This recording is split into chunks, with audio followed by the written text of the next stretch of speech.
और उस रहबर के नुमाइंदे आपकी रहनुमाई कर रहे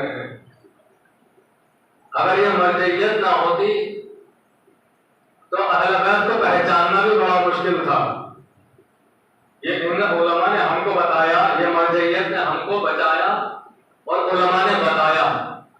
इन उलमा में एक बड़ा अजीम तरीन नाम है आयतुल्लाह वहीद खुरासानी। ये 3 जुमले इनके पढ़ूंगा, मैं इसका आगाज कर रहा हूँ। 3 जुमले इनके आका आयतुल्लाह वहीद खुरासानी इरशाद फरमाते हैं कि उस वक्त तक मज़हब शिया को कोई खतरा नहीं हो सकता जब तक के शिया मजालिस अय्याम फातिमी करते रहेंगे। बहुत बड़ी बात थी, बहुत बड़ा जुमला था ये। यही जुमला आयतुल्लाह वहीद खुरासानी साहब कहते हैं कि उस वक्त तक मज़हब शिया को कोई खतरा नहीं है जब तक के अय्याम अज़ाए फातिमी की मजालिस होती रहें। यानी ये बहकाना छोड़ दो कि ज़हरा के कातिलों के नाम बताओगे तो फसाद हो जाएगा। तवज्जो है आपके लिए। कह रहे जब तक कोई खतरा नहीं है जब तक के ज़हरा की मजलिसें करोगे। अगर ज़हरा की मजलिसें करना बंद कर दोगे तो मज़हब हक़ को बड़ी तकलीफें होंगी, बड़ी परेशानियां होंगी। अगला जुमला आयतुल्लाह वहीद खुरासानी का कहते हैं कि जो शख्स अपनी औलाद को बीवी के ऊपर ढाए गए सितम के बारे में नहीं बताता, बीवी के कातिलों के नाम नहीं बताता, वो बीवी जनाब ज़हरा से खयानत करता है। खयानत लफ्ज़ शायद इसका तर्जुमा नहीं हो पाया अभी। खयानत करता है। खयानत का मतलब क्या है? खयानत का मतलब ये है किसी साहब ने आपको तोहफा दिया कि भैया ये 1000 रुपए रख लो, हमारी तरफ से अपने मस्जिद को इमाम को दे देना। अब वो साहब जो थे बोले होशियार थे, बोले मौलाना को क्या पता। एक मिसाल दे रहा हूँ, ऐसा होता नहीं है, बढ़ाकर देते हैं। उन्होंने 700 रुपए इक्तिदार को दे दिए, एक मिसाल दे दी मैंने, तो ये हो गई खयानत। या मुझसे कह दिया कि मौलाना साहब ये लीजिए 50,000 रुपए, एक बड़ी सी मजलिस करवाइए। किसी डोनर ने मुझसे कह दिया, किसी ने एक बड़ी सी मजलिस करवाइए तो बड़ा सा खमसा इशारा करवाइए आप। 50,000 में मैंने 20,000 में निपटा दिया, 30,000 मेरी जेब में गए। तो ये होती है हमारे तुम्हें खयानत। तो आयतुल्लाह वहीद खुरासानी क्या फरमा रहे हैं? आयतुल्लाह वहीद खुरासानी कहते हैं अगर तुमने अपनी औलाद को बीबी ज़हरा का हक न बताया, फितन के बारे में न बताया, कातिलों के बारे में न बताया, तो इसका मतलब यह है तुमने बीबी ज़हरा से खयानत की है। खयानत यानी चोरी। और हमारे यहाँ अल्हम्दुलिल्लाह निजाम ये है, जो भी चोरी करता है हम दुआ करते हैं इसका हाल फितन के चोरों के साथ हो। दो जुमले हो गए। अब तीसरा जुमला तवज्जो लेके जाइए अपने साथ। पहला जुमला क्या था? पहला जुमला कि जब तक कोई खतरा नहीं है मज़हब शिया को, जब तक के जब तक के अय्याम फातिमी होता रहेगा, जब तक के जनाब फातिमा की मजलिस होती रहेंगी। दूसरा जुमला जो नहीं बताएगा औलाद को वो बीवी से खयानत कर रहा है, मवद्दत नहीं कर रहा है, खयानत कर रहा है। अब तीसरा जुमला सुनो, इसमें पूरी मजलिस होगी शायद। तीसरा जुमला कहते हैं जो खतीब, जो जाकिर, जो आलिम, जो पढ़ने वाला अगर मिंबर पे आए और जनाब ज़हरा के कातिलों के बारे में लोगों को ना बताए, वो अपने घर जाए, अपनी बीवी का लिबास पहने।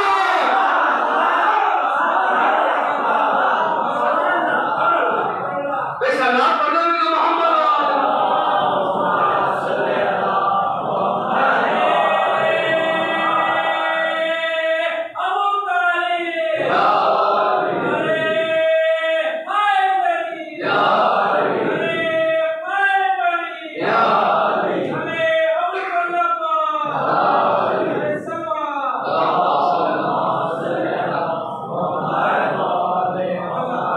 हमको लग रहा माहौल खराब है, माहौल खराब है। तुम्हारे खराब माहौल की वजह से आज बच्चों को पता ही नहीं है कि ज़हरा का कातिल कौन है। अगर हक है यहाँ पर हक ना बोलेंगे तो कहाँ बोलेंगे? तुमने माहौल खराब कर दिया है। तुमने माहौल खराब बना दिया कि तुम्हारे अंदर इतनी हिम्मत नहीं है, इतनी हिम्मत नहीं है कि ज़हरा के कातिलों के नाम बच्चों को बताओ। उसके बाद कहता हम इस समय तम्मार की तरह बनो। शर्म नहीं आती तुम्हें? यहाँ हिम्मत हार गए, हम ईसम की याद दिला रहे, हम इस समय तम्मार की तरह बनो। अगर इस समय तम्मार की तरह बनना है तो इश्क भी उसी लेवल का होना चाहिए, मोहब्बत भी उसी लेवल की होनी चाहिए, मवद्दत भी उसी लेवल की होनी चाहिए। तो अगर होता है अय्याम फातिमी है और देखिए पहले नहीं होता था इतना।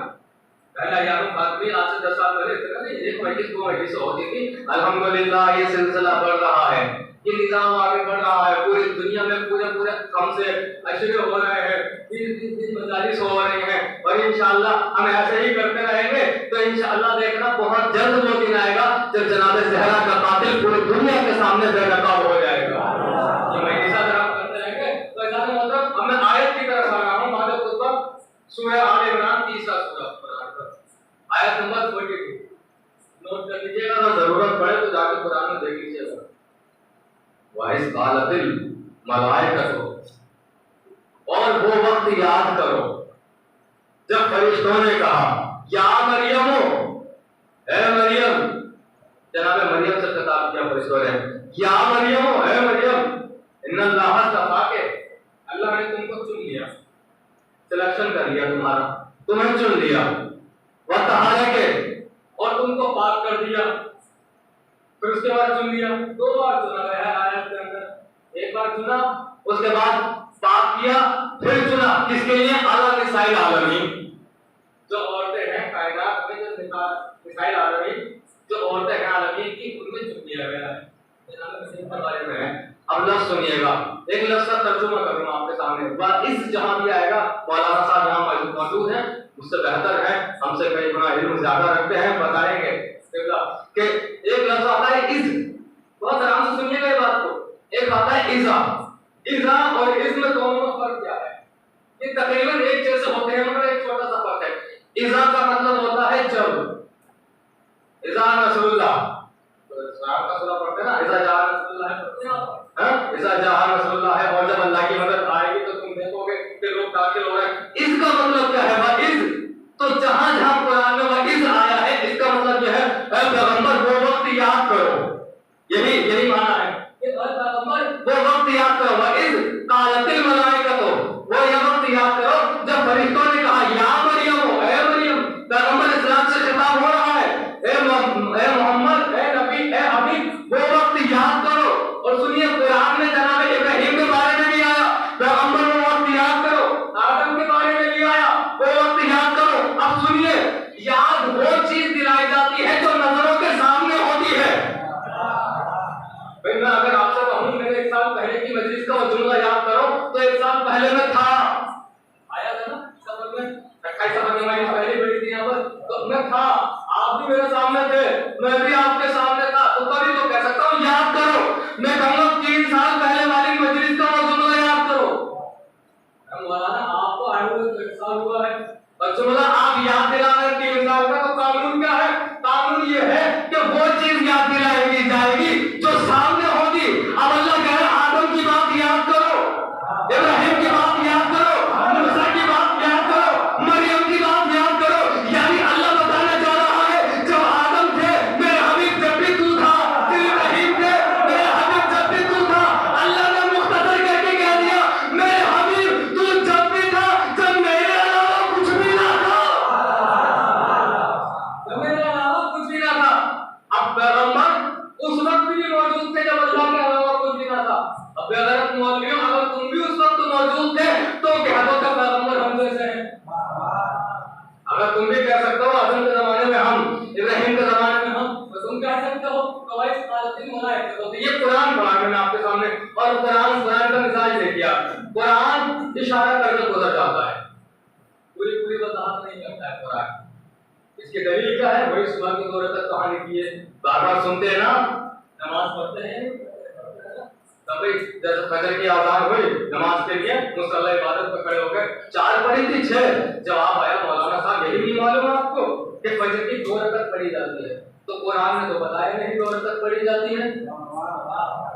अब देखिए कहां जा रहे हो आप, कुरान ने तो बताया नहीं 2 रकात पढ़ी जाती है, अब आपने कैसे 2 रकात पढ़ी? अच्छा सुनिए, मैं शियों की बात नहीं करता, सुन्नियों की बात नहीं करता, हनफी, हम्बली, शाफी, महनफी, कंबली जो भी है, जो भी नाम देखिए, तो जो आप जिस तरह में जाए बस पूछे कोई सुबह की 6 पढ़ता है 10, क्या जवाब आएगा?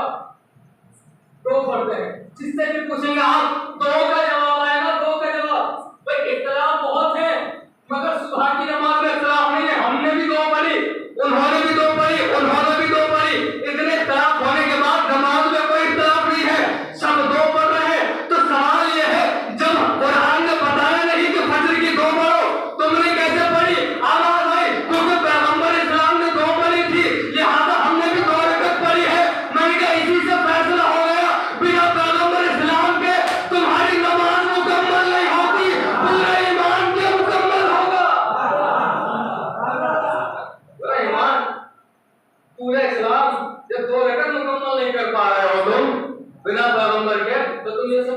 मतलब करता हूँ, लिहाजा पता चला इस्लाम का समझता है तो आले रसूल का सहारा लेना पड़ेगा, आले अलैहिस्सलाम का सहारा लेना पड़ेगा। क्योंकि कुरान की बात, अब कुरान में मरियम के जनाब मरियम के बारे में जिक्र आया कि हमने तुमको चुन लिया, पाक किया, फिर चुन लिया, और चुनने के किस पर चुना?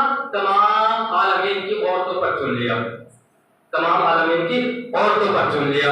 अब सुनिए, जनाब मरियम अच्छी औरत है, जनाब मरियम एक पाकीज़ा औरत है, मासूमा औरत है, बतूल है। अल्लाह ने पूरा सूरा नाज़िल किया, सूरा मरियम कुरान के अंदर। जनाब मरियम तो मामूली औरत नहीं है, बहुत मर्तबों वाली औरत है। तो एक सवाल करूं, क्या कोई बीवी है जो मरियम से भी अफजल है? मुझे पता है आपके ज़हनों में कौन है, लेकिन मैं कहूँगा वो नहीं। जिसकी मजलिस हो रही है आप उसी का जिक्र समझ रहे हैं, आप वही समझ रहे हैं कि मरियम से अफजल जनाब फातिमा ज़हरा कहाँ है? आप जनाब फातिमा ज़हरा को जनाब मरियम से पता है? जनाब फातिमा ज़हरा मरियम का तो कोई तकाबुल मुमकिन ही नहीं है।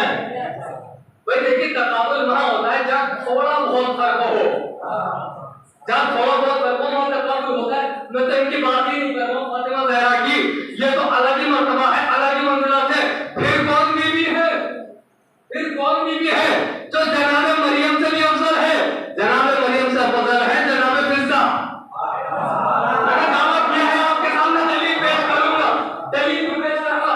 जनाब मरियम से अफजल है जनाब फिज़ा। भाई कैसे पता चले? तो उठाओ सूरह मरियम और जाके पढ़ो कि अल्लाह ने कहा हमने जिब्रील को अच्छे इंसान की शक्ल में जनाब मरियम के पास भेजा, अच्छे इंसान की शक्ल में जनाब मरियम के पास भेजा। जनाब मरियम घबरा गई, पीछे हटी और कहती मैं अल्लाह की तुझसे पढ़ा चाहती हूँ। इतना कहा, भाई ये बताइए आने वाला कौन था? जिब्रील था, फरिश्ता था, मासूम था, मगर शक्ल क्या बदली? मरियम ने पहचानना छोड़ दिया। इतने मर्तबा वाली मरियम, अगर जिब्रील थोड़ा हुलिया बदले तो पहचान नहीं पाती, मगर ये अली के दर की भिखारी है फिज़ा। जितनी बार जिब्रील आया हमेशा पहचाना, चाहे फकीर की शक्ल में आया या मांगने वाले की शक्ल में आया।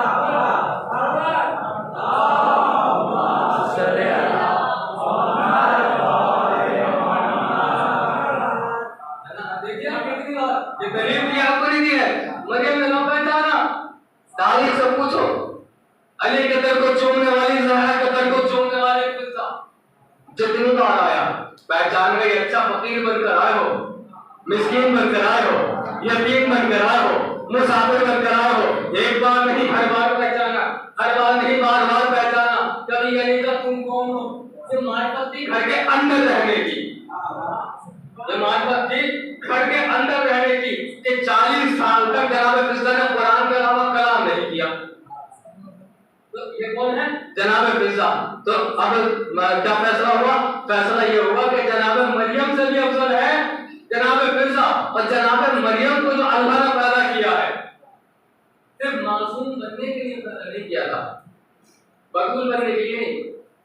पहचान क्या थी, बेस क्या थी, बुनियाद क्या थी? जनाब ईसा की माँ बनने के लिए पैदा किया था, जनाब ईसा की माँ बनने के लिए पैदा किया था। तो इसका मतलब क्या हुआ? इसका मतलब यह हुआ कि मरियम है उम्मे रिसालत, रिसालत की माँ। समझ है ना, उम्मे रिसालत, रिसालत की माँ। अब एक जुमला आराम से कह लूं, जब रिसालत की माँ जनाब फिज़ा के बराबर ना हुई तो उम्मत की माँ जनाब ज़हरा के बराबर कैसे हो जाएगी? जनाब फिज़ा के बराबर जनाब मरियम नहीं हो रही है तो ये कैसे हो जाएगी? अल्लाह ने फरिश्ता भेजा अच्छी शक्ल में, जनाब मरियम पहचान ना पाई, फिज़ा ने हर बार पहचाना। एक और मंजिल देख के चले गया, कोई फरिश्ता आया, जिब्रील आए, शक्ल थी इंसान की, मरियम पहचान नहीं पा रही। एक मंजिल ये है कि मरियम ने जिब्रील को न पहचाना, एक मंजिल वो थी जब जिब्रील न पहचान पा रहे थे, कहते थे परवरदिगारा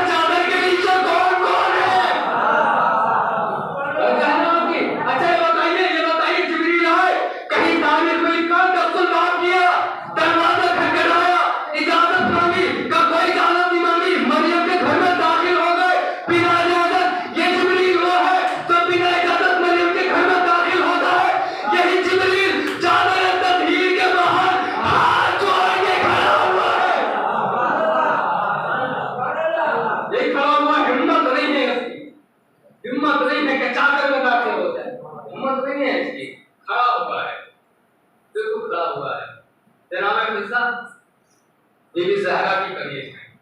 और सुनिए जनाब फिजा का मर्तबा इससे ज्यादा क्या होगा कि जन्नत के खरीदारों में फिजा का भी नाम है। जन्नत के खरीदारों में जनाब फिजा का भी नाम है। भाई कैसे नाम है? जब जब अली ने, हसनैन ने और फातिमा ने दरवाजे पे आने वाले साहिब को अपनी रोटी दी, जनाब फिजा ने भी अपनी रोटी दे दी थी। मैं जुमला पढ़ रहा हूँ आपके पास।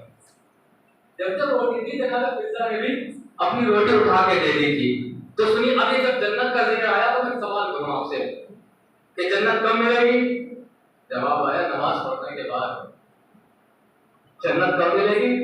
रोजा रखने के बाद। मैंने कहा इसका मतलब तो यह है 73 के 73 फरिश्ते नमाज पढ़ते सबको जन्नत मिलेगी। सवाल है या नहीं है कि भाई अगर नमाज पढ़ने में मिलेगी तो अल्लाह सबको जन्नत दे, रोजा रखने में मिलेगी तो यहूदी भी रोजा रखता है, रखता है नहीं रखता है? यहूदी भी रोजे रखते हैं, हिंदू भी रोजे रखते हैं, इनके कुछ अपने तरीके अलग होते हैं। मतलब रोजा ये भी लोग रखते हैं, हर मतलब इससे पहले भी, इस्लाम से पहले भी रोजे रखवाए गए हैं, रसूल खुदा से पहले की उम्मतों ने भी रोजे रखे हैं। तो ये बताइए जन्नत कहाँ मिलेगी? अगर हम नमाज पढ़ रहे हैं तो इसका मतलब यह हुआ कि जज़ा की बुनियाद पर मिलेगी। जन्नत जज़ा की बुनियाद पर नहीं मिलेगी, जज़ा की बुनियाद पर नहीं होगी तो हर किसी को मिलेगी। जन्नत जज़ा की बुनियाद पर नहीं, खुदा की अता की बुनियाद पर मिलेगी। यानी दुनिया में अल्लाह जिसको भी जन्नत देगा जज़ा की बुनियाद पर नहीं देगा, अता की बुनियाद पर देगा। फकत अहले बैत है जिन्होंने जन्नत जज़ा अता की बुनियाद पर ली है, जज़ा की बुनियाद पर ली है। पहले अंगूठी दी है, बाद में जन्नत ली है, पहले रोटियां दी है, बाद में जन्नत दी है। अहले बैत ने बता दिया हमने अल्लाह से तोहफे में जन्नत नहीं ली है, मेहनत करके जन्नत ली है। ऐसे बात नहीं कि अल्लाह के तोहफे में हमें जन्नत की, हमने मेहनत की है इस जन्नत के लिए। अच्छा जन्नत की बात आई तो मुझे सूरह का एक हिस्सा दिखाया पूरा था। सूरह बकरा दूसरा सूरा आयत नंबर 35। या आदम जाओ साकिन हो जाओ। कहाँ? जन्नत में। जन्नत में जाके साकिन हो जाओ। लफ्ज़ सुना आपने? कितना बड़ा लफ्ज़ है ये। आदम जाओ जन्नत में जाके साकिन हो जाओ। आदम को जन्नत का साकिन बनाया गया, मालिक नहीं बनाया गया। ये नहीं कहा कि तुम देखो साकिन कोई भी हो सकता है। मैं किसी के घर मेहमान बना साकिन हो गया, आया गया वहां पर, इसलिए करो रहो आराम से जिंदगी गुजारो, मगर मालिक नहीं बनाया। कोई मालिक क्यों नहीं बनाया? मालिक इसलिए नहीं बनाया, मैं किसकी औलाद? आदम की औलाद। आप किसकी औलाद? आदम की औलाद। ये मारने वाला आदम की औलाद, मरने वाला आदम की औलाद, खून बहाने वाला आदम की औलाद, गले काटने वाला आदम की औलाद। अगर ये आदम को मालिक बना दिया जाता तो सारे के सारे पहुंच जाते। आदम हमारे बाप थे, जन्नत हमारे बाप की मिल्कियत है। पहुंचते ही पहुंचते हमारे बाप थे, हमारी प्रॉपर्टी को कानून क्या कहता है? बाप की मिल्कियत बेटों को जाएगी। अल्लाह ने कहा इसलिए मालिक नहीं बनाया, जन्नत तुम्हारे बाप की नहीं है, हुसैन के बाप की है। तुम्हारे बाप की नहीं है जन्नत, हुसैन के बाप की जन्नत। रसूल अल्लाह ने सुना मेरी नस्ल मेरी बेटी के जरिए चलेगी। देखिए भाई रसूल खुदा की जन्नत, मौला अली की जन्नत, इमाम हसन इमाम हुसैन की जन्नत, जनाब फिजा की जन्नत, जनाब फातिमा की जन्नत, इन्हीं की तो है जन्नत और किसी की है? इन लोगों की जन्नत है ना। मगर रसूल खुदा ने कहा कि मेरी बेटी तो वो अजीम बेटी है जिसके जरिए मेरी नस्ल चलेगी, जिसके जरिए सादात चलेगी। अब मैं खुश होकर तोहफे में जन्नत का अपना हिस्सा तेरे नाम करता हूँ। मैंने अपना हिस्सा जन्नत का जो मेरा हिस्सा था वो तेरे नाम कर दिया। अली आगे बढ़े, अली ने कहा कायनात की सबसे अजीम औरत से मेरी शादी हुई है, लिहाजा मैं मुंह दिखाई में जन्नत का अपना हिस्सा फातिमा के नाम करता हूँ। फातिमा के नाम करता हूँ। हसन हुसैन ने कहा अम्मा हमारी जन्नत तो आपके कदमों के नीचे है, हमें क्या जरूरत है जन्नत की, हम भी अपना हिस्सा आपके नाम करते हैं। फिजाने का बेबी सब तो आपका ही सबका है ना, ये सब आपकी वजह से मिला है ना, मैं आपके नाम करती हूँ। अब सबने उठा के जन्नत दे दी ज़हरा को। अब जन्नत की मालिकिन अकेली ज़हरा है, जनाब फातिमा है। इसकी दलील ये है, दलील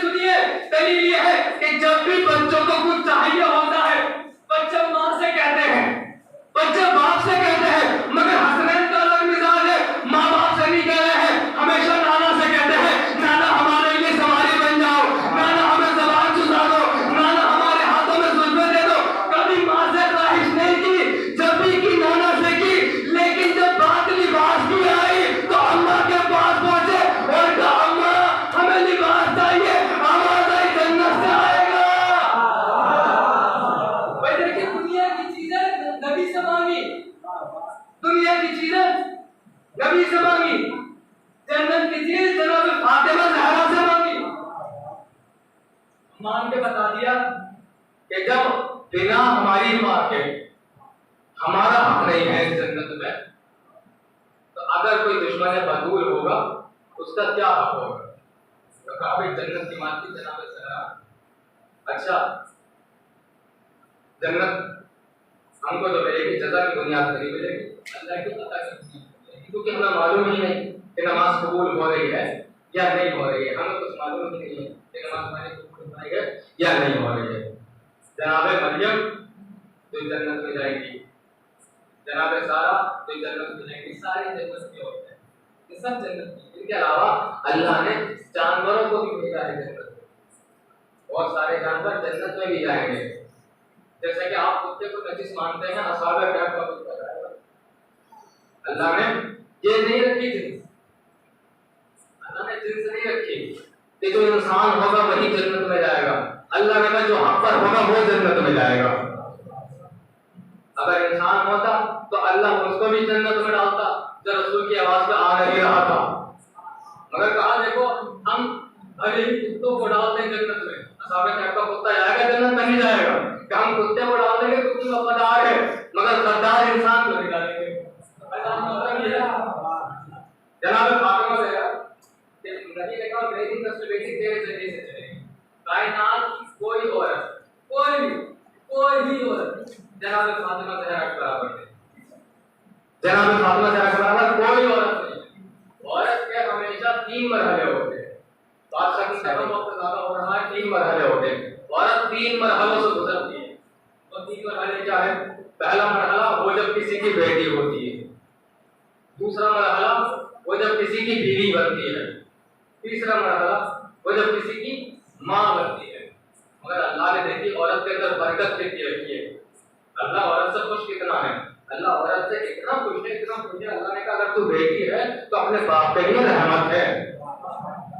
देखिए अगर तू बेटी है तो अपने बाप के लिए रहमत है, अगर तू किसी की बीवी है तो अपने शौहर के आधे ईमान की मुहाफिज है, अगर तू अपने बच्चों की माँ है तो उनकी जन्नत तेरे कदमों में रख देंगे, बच्चों की जन्नत कदमों में रख देंगे। ये तो बेटी है ना, जो बेटी है तो बाप के लिए रहमत है, जोजा है तो शौहर का आधा ईमान महफूज कर रही है, और अगर माँ बन रही है तो बच्चों के लिए कदमों में जन्नत रखती है। मगर जनाब ज़हरा कौन है? जनाब ज़हरा वो बेटी है जो सिर्फ बाप के लिए रहमत नहीं है, उस बाप के लिए रहमत है जो रहमत लिल आलमीन बनकर आया, जो रहमत लिल आलमीन बनकर आया। अब कोई अगर जोजा बनती है तो शौहर का ईमान महफूज कर लेती है, ज़हरा उसका ईमान महफूज कर रही है, जिसको तारीख ने कुल्ले ईमान कहा है, और उन बच्चों की जन्नत बनी है। जन्नत के जवान आपके सरदार है, जन्नत में बूढ़े नहीं जाएंगे, बड़ा परेशान हो जाते हैं लोग, जन्नत में बूढ़े नहीं जाएंगे भाई, जाएंगे नहीं। तो इस सोच रहा मैं बूढ़ा हूँ, मेरे बाल सफेद, जन्नत में जाएंगे नहीं। तो मौलाना उसने तो बड़ी नमाजें पढ़ी थी भाई, उसने बड़े रोजे रखे, हमसे ज्यादा आबिद, हमसे ज्यादा इबादत गुजार, हमसे ज्यादा नसीहत लोगों को करने वाला, तबलीग करने वाला, तो वो जन्नत में नहीं जाएगा। हमने कहा ये हमने नहीं कहा कि वो जन्नत में नहीं जाएगा, हमने कहा बूढ़े नहीं जाएंगे। वो जो बूढ़ा होगा ना अहले बैत की मोहब्बत के सदक़े में जवान करके जन्नत में भेजा जाएगा। अहले बैत एक सलात पढ़ेंगे तो हम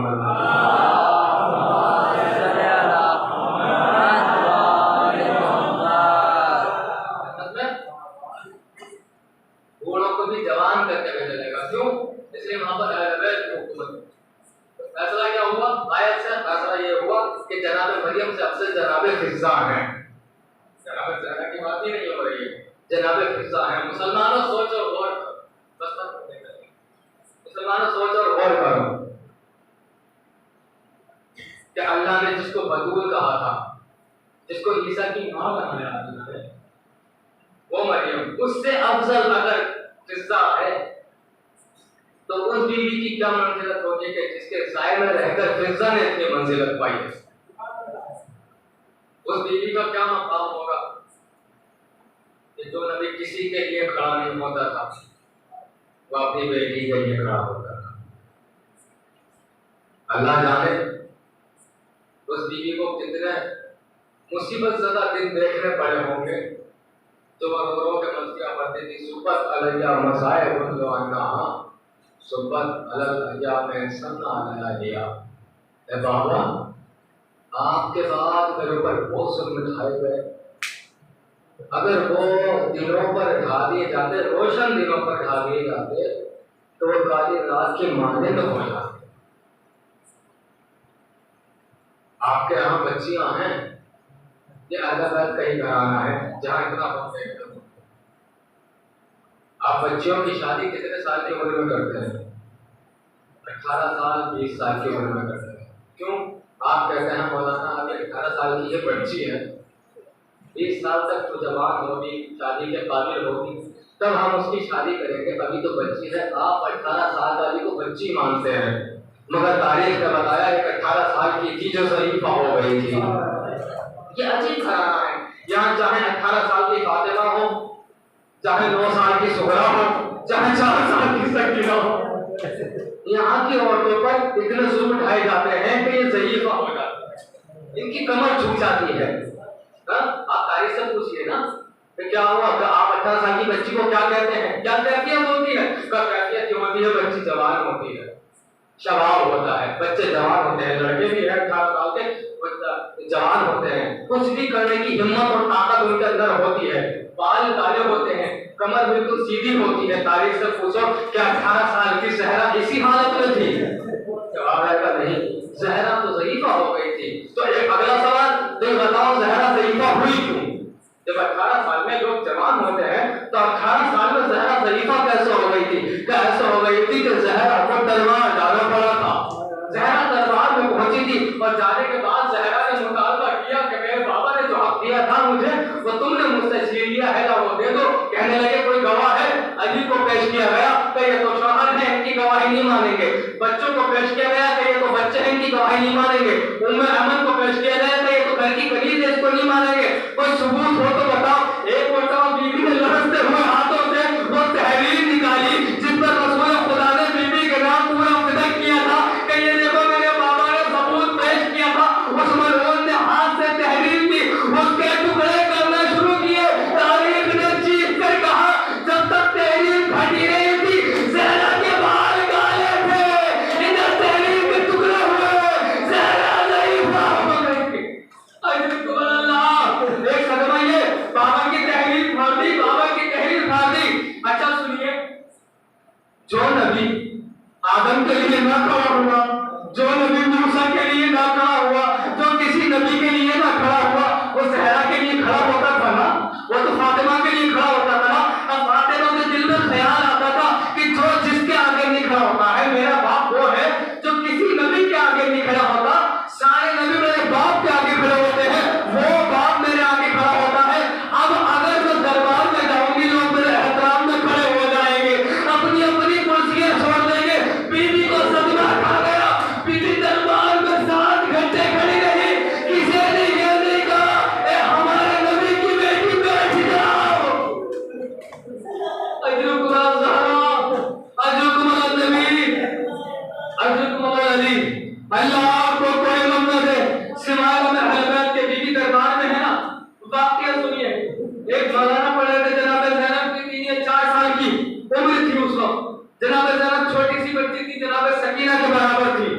जनाब ज़ैनब जब भी दरबार गई है, माँ दरबार गई, अगर माँ बाप दिन में घर में ना हो तो बच्चे नहीं घबराते, लेकिन जब जैसे जैसे सूरज गुरूब होता है और माँ बाप ना आए ना तो दिल तड़पने लगता है। सकीना से ज्यादा कौन समझेगा? शाम में ज़ईफ़ा आ गई ना तो चचा लौट कर आया, ना मामा लौट कर आया, ना अकमल लौट कर आया, ना कासिम लौट कर आया। सकीना से ज्यादा कौन समझेगा? अब जनाब ज़ैनब भी 3-4 साल की है ना, जनाब ज़ैनब परेशान हो रही है कि सूरज गुरूब होने वाला है, मेरी अम्मा नहीं आई, मेरी अम्मा नहीं आई। अब जैसे ही मगरिब का वक्त हुआ, आसमान में सियाही छाने लगी, क्या देखा मेरी अम्मा भी नहीं आई। सुबह के वक्त गई थी शहजादी और मगरिब तक पहुंची नहीं, मगरिब के बाद आई है तो अम्मा नहीं आई। एक मरतबा जब अंधेरा हो गया, जनाब ज़ैनब अपने घर के आंगन में गई, शहर में गई, अपने सर से चादर हटाई, चादर हटाने के बाद अपनी जुल्फों को अपने हाथों पर लिया, हाथों पर लेने के बाद कहती है मेरे अल्लाह तुझे ज़ैनब के खुले हुए बालों का वास्ता मेरी माँ को खैरियत के साथ वापस पलटा दे, मस्जिद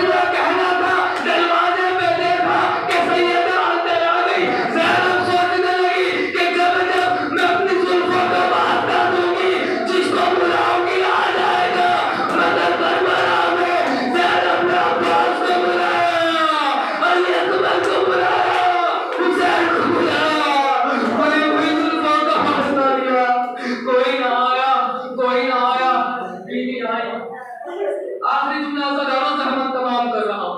बीवी भाई एक मरतबा बच्चे देखते हैं जब माँ बाप घर में आते तो लिपट जाते हैं। आई अपनी बहन को लिपट गई और लिपटने के बाद माँ को प्यार करने लगी और कहती है माँ जरा नीचे बैठो। माँ नीचे बैठे। अम्मा इतना वक्त क्यों लग गया था? अम्मा कहाँ चली गई थी? तो दरबार गई थी। तो क्या लेने गई थी? तो मैं दरबार गई थी। अब बीवी दरबार का माजा बयान करना नहीं चाह रही है मगर जनाब ज़ैनब पूछ रही है। एक मरतबा सवाल करते करते जनाब ज़ैनब की नजर जनाब फातिमा ज़हरा के कदमों पर पड़ी और जैसे कदमों पर नजर पड़ी है ना बीवी ज़ैनब की का अम्मा ये बताओ ज़ोहर से लेके मगरिब तक क्या आपसे किसी ने नहीं कहा बैठ जाओ? आपसे किसी ने नहीं पूछा बैठने के लिए? एक बार तो बता बेटी तुझे कैसे पता चला मैं 7 घंटे खड़ी रही? का अम्मा मैंने आपके पाँव देख लिए हैं, आपके पैरों पे मरहम आएगा, आपके पैरों पे मरहम आ गया है। एक मरतबा शहजादी तड़प कर रोने लगी और कहती है ज़ैनब बस इसके आगे दरबार का हाल ना पूछना। का अम्मा क्यों? कैसे ये दरबार में भी गई थी, दरबार तू भी जाएगी और कितना होगा? मैं साहबियों के दरबार में, तू शराबियों के दरबार में। मेरे हाथ खुले थे, तेरे हाथ बंधे होंगे, रस्सी से गला बंधा होगा। कोई तमाचे मारेगा, कोई तालियां मारेगा।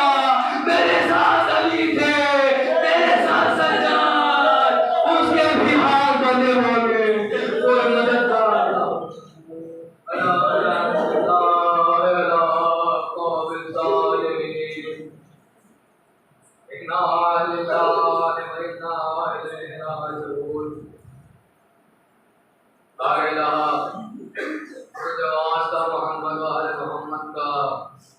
हमारे इस मुख्तसर सी इबादत को कबूल फरमा। इसके सत्ते में हमारे तमाम गुनाहों को बख्श दे। हमें गुनाहों से बचने की तौफीक इनायत फरमा। परवरदिगार जिस तरह हम ज़्यादा से ज़्यादा इमाम हुसैन की मजालिस करते हैं उसी तरह हमें ज़्यादा से ज़्यादा शिकस्ता पहलू वाली बीवी की मजलिस करने की तौफीक इनायत फरमा। वाह इलाहा हमारी फर्श अदा से ये दुआ है तो हमारी दुआ को रद्द नहीं करेगा। जनाब मोहसिन के कातिलों का बुरा से बुरा हश्र फरमा। परवरदिगारा जो लोग आज़ादारी के दुश्मन हैं, जो आज़ादारी पर हमला कर रहे हैं, परवरदिगारा को उनका खात्मा फरमा, तो आज़ादारों की हिफाजत फरमा। परवरदिगारा हमारे इमाम ज़माना अलैहिस्सलाम के सफ़र में ताजील फरमा। हमें मौला के गुलामों में शुमार कर। रब्बना तक़ब्बल मिन्ना इन्नका अंतस समीउल अलीम।